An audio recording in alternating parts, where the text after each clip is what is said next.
ओम शांति। आज 2 मई 2021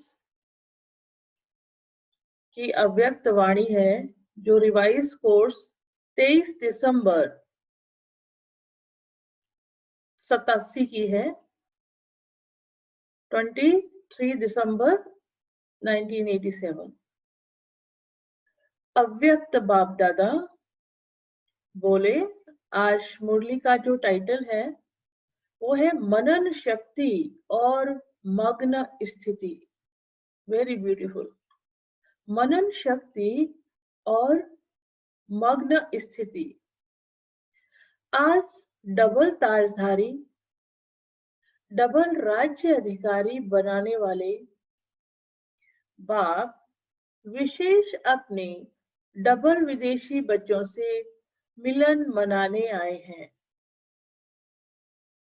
बाप दादा देख रहे हैं कि चारों ओर के डबल विदेशी स्नेही सहयोगी सदा सेवा के उमंग उत्साह से स्नेह और सेवा दोनों में आगे बढ़ते जा रहे हैं। हर एक के मन में यह उत्साह है कि हमें बाप दादा की प्रत्यक्षता का झंडा लहराना है। सभी के अंदर ये उमंग उत्साह है। हर दिन उत्साह के कारण संगम युग को उत्सव प्रमाण अनुभव करते उड़ते जा रहे हैं, क्योंकि जहां हर समय उत्साह है, चाहे बाप दादा से याद द्वारा मिलन मनाने का, चाहे सेवा द्वारा प्रत्यक्ष फल प्राप्त करने के अनुभव के उत्साह में, दोनों उत्साह हर घड़ी हर दिन उत्सव का अनुभव कराते हैं। सब हम अपने से चेक करें, क्या हम हर घड़ी और हर दिन उत्सव के समान हमारा उमंग उत्साह रहता है? बाबा कहते, दुनिया के लोग विशेष उत्सव के दिन उत्साह का अनुभव करते हैं, लेकिन ब्राह्मण आत्माओं के लिए संगम युग ही उत्साह का युग है। उनके लिए एक दिन फिक्स होता है, इस दिन होली है, इस दिन दिवाली है, इस दिन ये दिन है, इस दिन रक्षाबंधन है। लेकिन हमारा हर दिन हर पल उत्साह है। तो वैसी उमंग उत्साह और खुशी हमें रहती है। हर दिन नया उत्साह उमंग उल्लास स्वतः ही अनुभव होता रहता है। इसलिए संगम युग के हर दिन खुशी की खुराक खाते बाप द्वारा अनेक प्राप्तियों के गुण गाते डबल लाइट वन सदा उत्साह में नाचते रहते हैं। ये हमें खुद भी चेक करते जाना है। बाबा जो बोल रहे हैं ना, क्या हम सदा उमंग उत्साह में रहते हैं? उत्सव में क्या करते हैं? खाते हैं, गाते हैं और नाचते हैं। खाना पीना होता है, गाना बजाना और नाचना। अभी विदेश में विशेष क्रिसमस मनाने की तैयारी कर रहे हैं।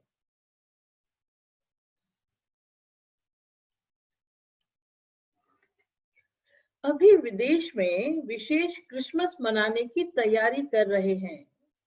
खाना, गाना, बजाना और नाचना यही करेंगे ना, और मिलन मनाएंगे। आप हर दिन क्या करते हो? बाबा हमसे पूछ रहे हैं, आप हर दिन क्या करते हो? अमृत वेले से लेकर रात तक यही काम करते हो ना? सेवा भी करते हो। सेवा अर्थात ज्ञान डांस करते हो। हम सेवा तो करते हैं, लेकिन सेवा की जिम्मेवारी किसकी होती है? खुद बाबा की। तो इसलिए सेवा भी हम मजे में करते हैं, आनंद में करते हैं, डबल लाइट होके करते हैं कि सेवा की रिस्पॉन्सिबिलिटी भी बाबा की है, बाबा की सेवा है। तो वहां भी हम एकदम कैसे रहते हैं, लाइट रहते हैं। तो बाबा कहते हैं, बाप दादा के गुणों के गीत आत्माओं को सुनाते हो, तो रोज उत्सव उत्सव मनाते हो ना। कोई दिन ऐसा नहीं जो सच्चे ब्राह्मण यह कार्य न करते हो। तो सच्चे ब्राह्मण, चेक करो, हम वही वाले सच्चे ब्राह्मण है ना, जो हर पल उमंग उत्साह में और उत्सव मनाते रहते हैं। हाँ जी, हम वही हैं, है ना। कोई दिन ऐसा नहीं जो सच्चे ब्राह्मण यह कार्य न करते हो। संगम युग का हर दिन उत्साह भरे उत्सव का दिन है। वह तो एक दो दिन मनाते हैं, लेकिन बाप दादा सभी ब्राह्मण बच्चों के लिए ऐसे श्रेष्ठ मनाते हैं, ऐसी गोल्डन गिफ्ट देते हैं जो सदा के लिए संपन्न, सदा भरपूर बन जाते हो। वो लोग क्रिसमस के दिन का इंतजार करते हैं कि क्रिसमस फादर आकर आज गिफ्ट देंगे। वह क्रिसमस फादर को याद करते और आप किसमिस जैसा मीठा बनाने वाले बाप को याद करते हो। बाबा हमें कैसा बनाते हैं, किशमिश जैसा मीठा। और उनको हम हर पल याद करते हैं और हर पल ही आनंद का अनुभव करते हैं। तो वो एक दिन क्रिसमस मनाते हैं और उसका पूरा इंतजार करते हैं कि क्रिसमस फादर आकर हमको गिफ्ट देंगे। और हमें बाबा रोज वरदानों से भरपूर करते हैं, अमृत वे शक्तियों से भरपूर करते हैं। तो वो एक स्थूल गिफ्ट, और यहाँ हम कितना एनलाइटेंड हो जाते हैं बाबा से रोज, बल्कि 24 आवर्स सदा कनेक्शन जुटा रहना चाहिए। लगातार हमें प्राप्ति होती है और वो भी अविनाशी प्राप्ति होती है। तो बाबा कहते हैं, इतनी गिफ्ट मिलती है जो 21 जन्म यह गिफ्ट चलती रहती है। वह विनाशी गिफ्ट थोड़े समय चल समाप्त हो जाएगी। यह अविनाशी गिफ्ट अनेक जन्म आपके साथ रहेगी। जैसे वो लोग क्रिसमस ट्री को सजाते हैं, बाप दादा इस बेहद के वर्ड ट्री में आप चमकते हुए सितारों को, संगम युगी श्रेष्ठ धरती के सितारों को अविनाशी लाइट माइट स्वरूप में स्थित होने का अनुभव कराते हैं। उनका स्थूल ट्री होता है ना। और हमारा यही सृष्टि जो कल्प वृक्ष है, इसमें बाबा हमें, हम कौन है बाबा के, अविनाशी सितारे। बाबा उनको स्पार्कल करते हैं। वहां वैसे क्या दिखाते हैं, उसमें एक एक स्टार लगा दिया, कहीं गिफ्ट लगा दी, कहीं बैलून लगा दिया। लेकिन हम बाबा के अविनाशी चमकते हुए सितारे हैं, जिनका बाबा आकर अविनाशी श्रृंगार करते हैं 21 जन्मों के लिए। आप स्टार का यादगार स्थूल चमकती हुई लाइट के रूप में दिखाते हैं। तो ये हमारा ही तो यादगार है जो ये बनाते हैं ट्री। तो बाबा कहते हैं, आप स्टार का यादगार स्थूल चमकती हुई लाइट के रूप में दिखाते हैं, या लाइट से सजाते या फूलों से सजाते हैं। बाबा कहते, ये किसका यादगार है, हम बच्चों का। रूहानी खुशबूदार फूलों ब्राह्मण आत्माओं का। तो अपनी पीठ थपथपाए अपने को कि हम हैं वो भाग्यशाली आत्माएं, जिनका स्वयं भगवान आकर श्रृंगार करते हैं, अविनाशी श्रृंगार। संगम पर बाबा कहते हैं, संगम पर कल्प वृक्ष के चमकते हुए सितारे रूहे गुलाब, आप ब्राह्मण आत्माएं हो, अपना ही यादगार स्वयं देख रहे हो। अविनाशी बाप द्वारा अविनाशी रत्न बनते हो, इसलिए अंतिम जन्म तक आपका यादगार देख रहे अपना यादगार देख रहे हो। तो अभी अंतिम जन्म में भी कैसे उस ट्री को सजाते हैं, है ना? तो वो किसका यादगार है? हम बच्चों का ही। तो कलयुग अंत में भी हमारा यादगार है, क्योंकि बाबा हमारा अविनाशी श्रृंगार करते हैं, जो पूरी सृष्टि कल्प के अंत तक चलता है। संगम युग के रूप का यादगार भिन्न भिन्न रूप से रीति से दिखाते हैं। और दूसरा, भविष्य देव पद का यादगार देख रहे हैं। न सिर्फ अपने रूप का यादगार देखते हो, लेकिन आप श्रेष्ठ आत्माओं के श्रेष्ठ कर्मों का भी यादगार है। पाप और बच्चों के चरित्र का भी यादगार है। हर एक का यादगार बना हुआ है। एक एक आप सोचो और देखो कहाँ कहाँ हमारा यादगार है। बाबा का क्या है, कहाँ कहाँ यादगार है। गायन पूजन कैसे होता है, मंथन करेंगे ना तो सब चीज स्पष्ट नजर आती जाएगी और ज्ञान समाता जाएगा। बाप और बच्चों के चरित्र का भी यादगार है। तो अपना यादगार देख सहज याद आ जाता है ना कि हर कल्प हम ऐसी विशेष आत्माएं बनते हैं, बने हैं, बने थे और आगे भी बनते रहेंगे। इसी जन्म नहीं बने, बनते आए हैं और आगे भी बनते रहेंगे। तो कितना ना अपने आप को शाबाशी देना चाहिए। वाह रे मैं आत्मा वाह। बाप दादा ऐसे सदा याद में रहने वाले, जिन्हों का यादगार अभी है, ऐसे बच्चों को देख हर्षित हो रहे हैं। याद में रहने वालों का यह यादगार है। जो बाबा की याद में संगम पर रहे हैं ना, उनका यादगार बनता है। याद में रहने वालों का यह यादगार है।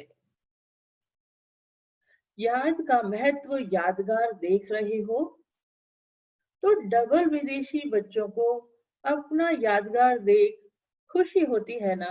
आज पापा डबल विदेशियों से क्यों बात कर रहे हैं? क्योंकि क्रिसमस आने वाला है और बाबा के सामने डबल विदेशी बच्चे बैठे हैं, मेजोरिटी। क्योंकि सभी लोग आते हैं ना बाबा से मिलन मनाने, इसलिए बाबा डबल विदेशी बच्चों से, विदेशी बच्चों को अपना यादगार देख खुशी होती है ना। बाप दादा को डबल विदेशी बच्चों को देख डबल खुशी होती है। क्यों?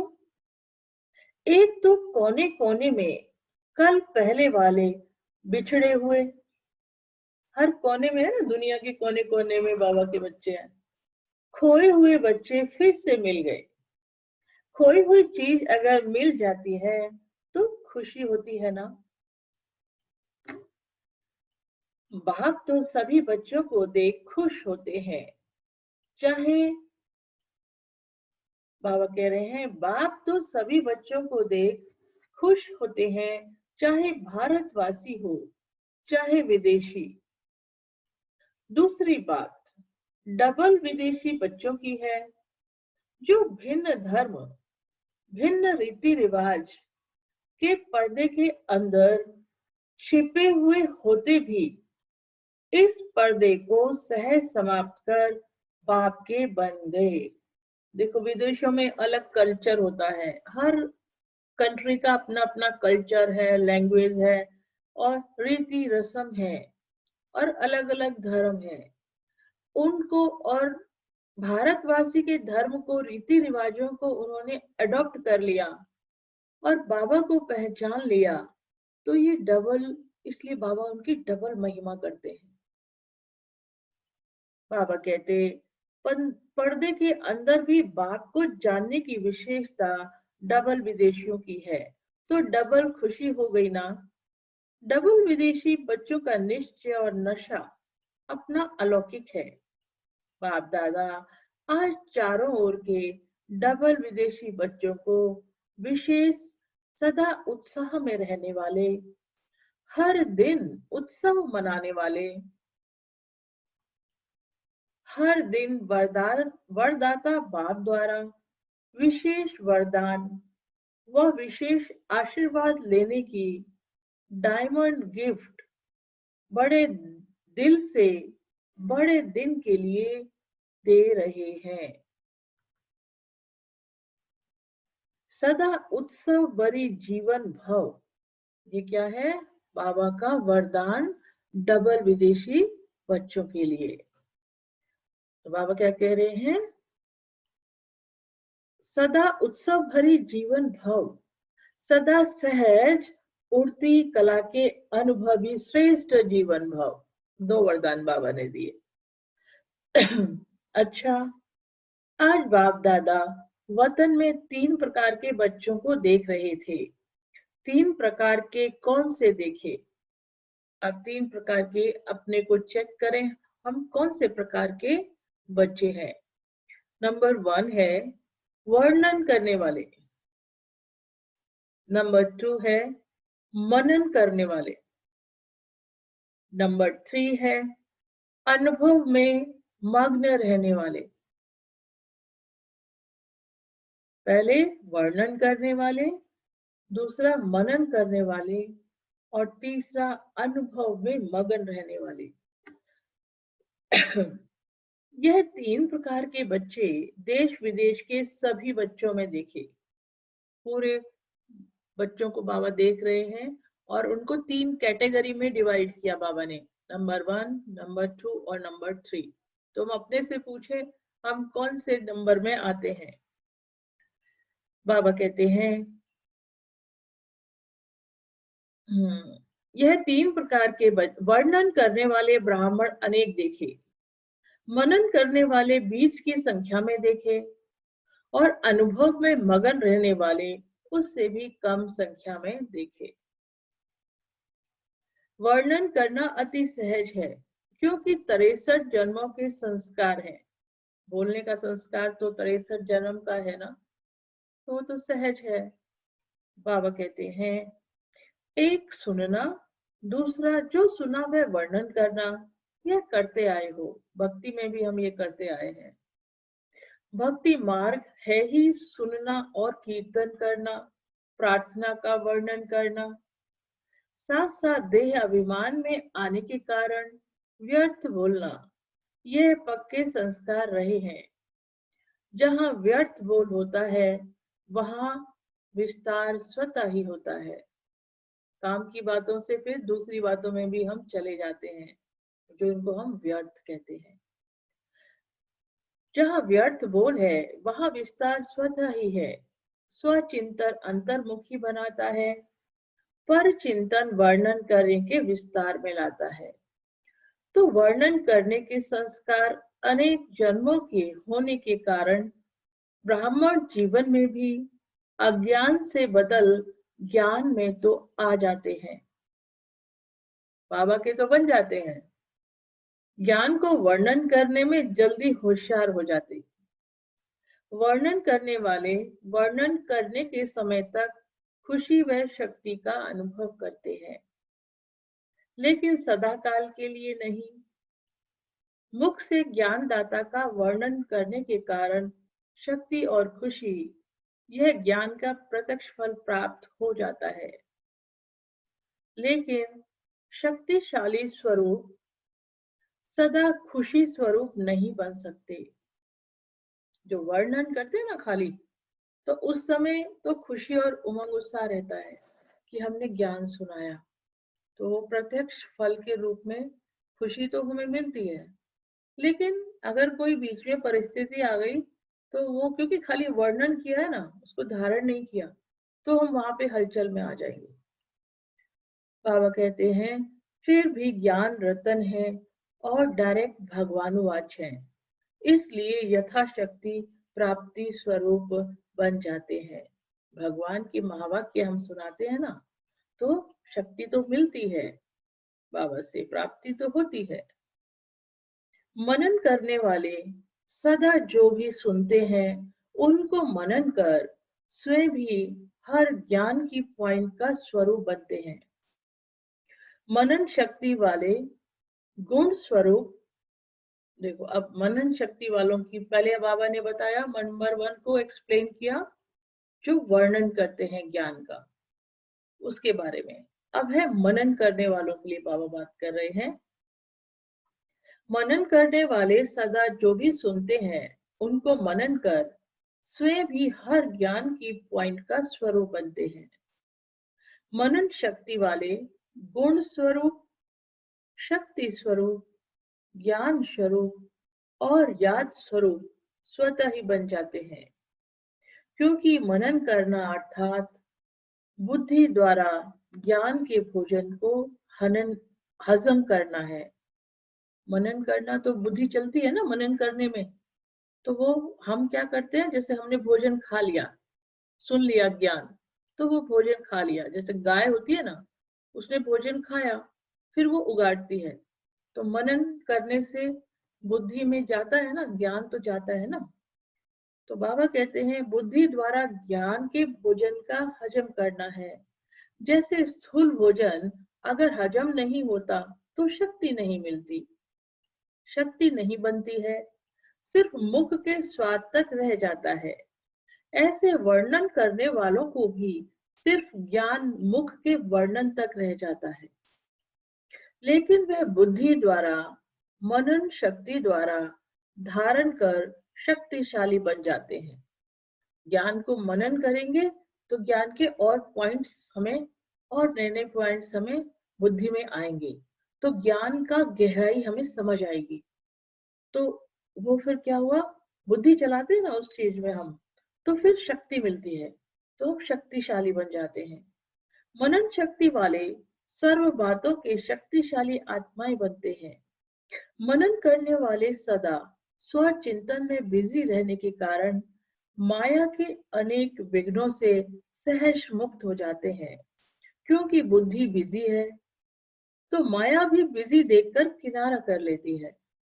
जब वो देखती है ना कि ये लोग तो बिजी हैं, खोए हुए हैं, तो वो सोचती है इनको, इनसे बात करने का कोई फायदा ही नहीं, तो इसलिए वो खुद ही चली जाती है। तो बाबा कहते हैं दूसरी बात, मनन करने से शक्तिशाली बनने के कारण स्वस्थिति कोई भी परिस्थिति में हार नहीं खिला सकती। तो मनन शक्ति वाला अंतर्मुखी सदा सुखी रहता है। समय प्रमाण शक्तियों को कार्य में लगाने की शक्ति होने के कारण जहां शक्ति है वहां माया से मुक्ति है। तो ऐसे बच्चे विजयी आत्माओं की लिस्ट में आ जाते हैं। तो यह है मनन शक्ति के फायदे, वो विजयी बन जाते हैं, विघ्नों को भी सहज पार कर लेते हैं। अब तीसरे नंबर के बच्चे, बाबा कह रहे हैं तीसरे बच्चे सदा सर्व अनुभवों में मगन रहने वाले। मनन करना यह सेकंड स्टेज है, लेकिन मनन करते हुए मग्न रहना यह फर्स्ट स्टेज है। मग्न रहने वाले स्वतः ही निर्विघ्न तो रहते ही हैं, लेकिन उससे भी ऊंची विघ्न विनाशक स्थिति रहती है, अर्थात स्वयं निर्विघ्न बन औरों को भी विघ्न विनाशक बन सहयोगी बनते हैं।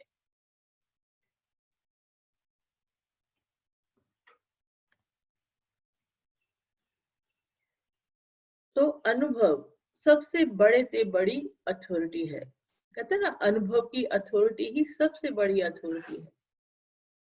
अनुभव की अथॉरिटी से बाप समान मास्टर ऑलमाइटी अथॉरिटी की स्थिति का अनुभव करते हैं। मग्न अवस्था वाले अपने अनुभव के आधार से औरों को निर्विघ्न बनाने के एग्जाम्पल बनते हैं, वो दूसरों के सहयोगी भी बनते हैं, दूसरों खुद भी निर्विघ्न रहते हैं और दूसरों को भी निर्विघ्न बनाते हैं।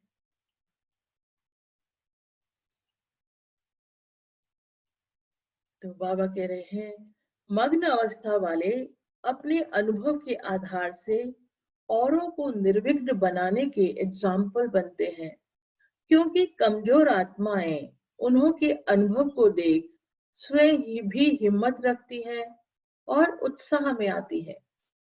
हम भी ऐसे बन सकते हैं। मग्न रहने वाली आत्माएं बाप समान होने के कारण स्वतः ही बेहद की वैराग्य वृत्ति वाली, बेहद के सेवाधारी और बेहद प्राप्ति के नशे में रहने वाले सहज बन जाते हैं।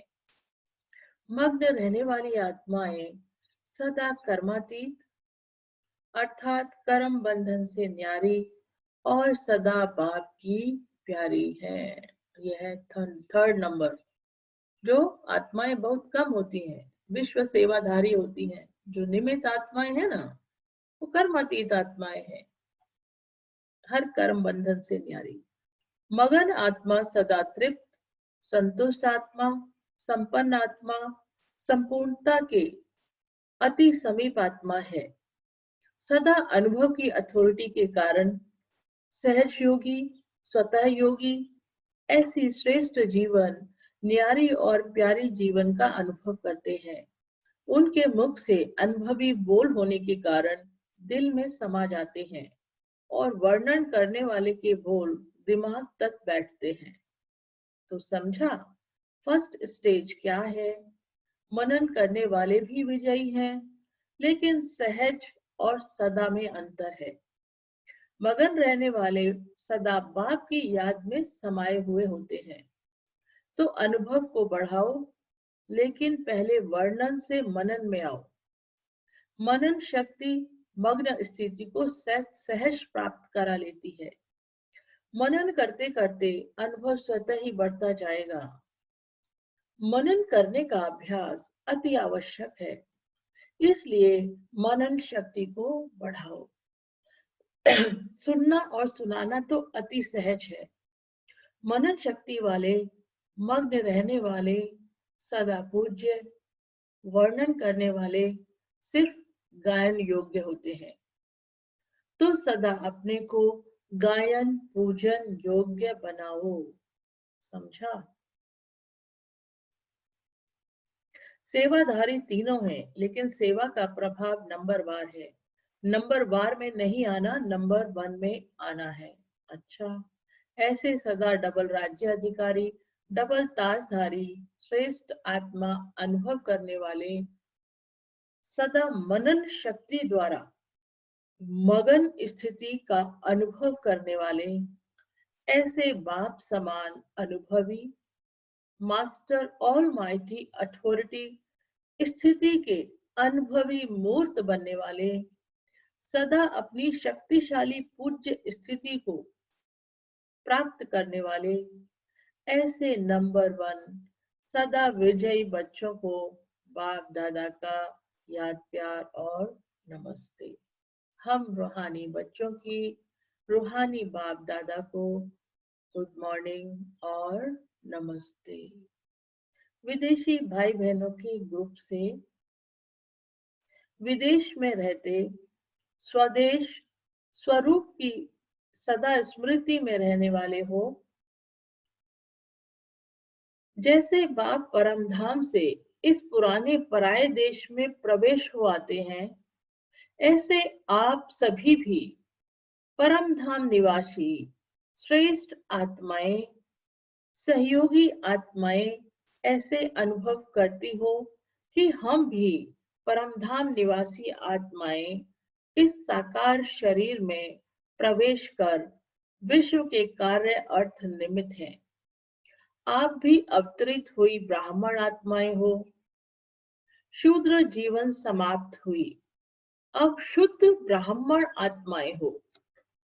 ब्राह्मण कभी अपवित्र नहीं होते। ब्राह्मण माना सदा पवित्र। तो ब्राह्मण हो या मिक्स हो, बाबा पूछ रहे हैं। दोनों नाव में पांव रखने वाले नहीं, एक ही नाव में दोनों पांव रखने वाले। तो ब्राह्मण आत्माएं अवतरित आत्माएं हैं। वैसे भी जो भी आत्माएं अवतार बनकर आई हैं, अवतार रूप से प्रसिद्ध हैं, वह किस लिए आती हैं? श्रेष्ठ परिवर्तन के लिए। तो आप अवतारों का काम क्या है? विश्व परिवर्तन करना, रात को दिन बनाना, नरक को स्वर्ग बनाना। इतना बड़ा कार्य करने के लिए अवतरित हुए हो, अर्थात ब्राह्मण बने हो। यह काम याद रहता है ना? लौकिक सर्विस लौकिक सर्विस भी किस लिए करते हो? इनकम भी कहाँ लगाने के लिए? सेंटर खोलने के लिए करते हो व लौकिक परिवार के लिए करते हो। अगर लक्ष्य रहता है कि कमाई भी ईश्वरीय कार्य में लगाने के लिए करते हैं, लौकिक करते भी सेवा ही याद रहती है ना? और किसके डायरेक्शन से करते हो? जब बाप की श्रीमत प्रमाण करते हो, तो जिसकी श्रीमत है वही याद आएगा ना? इसलिए सदा कहते हैं, लौकिक कार्य करते भी सदा अपने को ट्रस्टी समझो। बाबा क्या कह रहे हैं? लौकिक कार्य करते भी सदा अपने को ट्रस्टी समझो कि ये बाप के लिए है। चाहे कहाँ भी रहते हो, ट्रस्टी भी हो और वारिस भी। चाहे कहाँ भी रहते हो, लेकिन मन से समर्पित हो तो वारिस हो। वारिस का अर्थ यह नहीं कि मधुबन में आकर रहो, लेकिन सेवा क्षेत्र पर रहते भी अगर मन से मेरापन नहीं है, अर्थात समर्पित है, तो वारिस है। तो सरेंडर हो या अभी कर्म बंधन के अंडर हो, जब मन से समर्पित हो गए तो समर्पित आत्मा को बंधन नहीं लगेगा, क्योंकि सरेंडर हो गए मानो सर्व बंधनों को भी सरेंडर कर दिया, बाबा को दे दिया। अगर मन का कोई भी बंधन खींचता है तो समझो बंधन है, बाकी आता है और चला जाता है तो बंधन नहीं। तो हम अवतार हैं, ऊपर से आए हैं, यह सदा स्मृति में रखो। अवतार आत्माएं कभी शरीर के हिसाब किताब के बंधन में नहीं आएंगी, विदेही बनकर कार्य करेंगी। शरीर का आधार लेते हैं, लेकिन शरीर के बंधन में नहीं बंधते। आधार शरीर का आधार लेकर ही काम करेंगे ना। तो ऐसे बने हो तो सदा अपने को शरीर के बंधन से न्यारा बनाने के लिए अवतार समझो। इस विधि से चलते रहो तो सदा बंधन मुक्त, न्यारे और सदा बाप के प्यारे बन जाएंगे।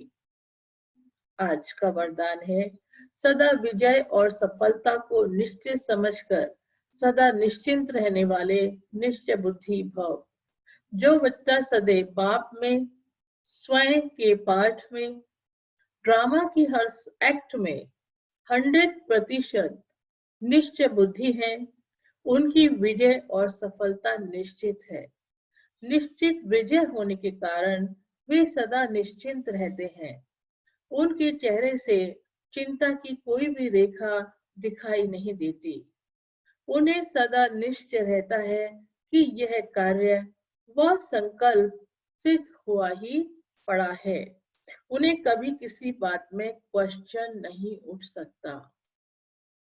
स्लोगन है, सुनने सुनाने में भावना और भाव को बदल देना ही वायुमंडल को खराब करना है। सुनने सुनाने में भावना और भाव को बदल देना ही वायुमंडल खराब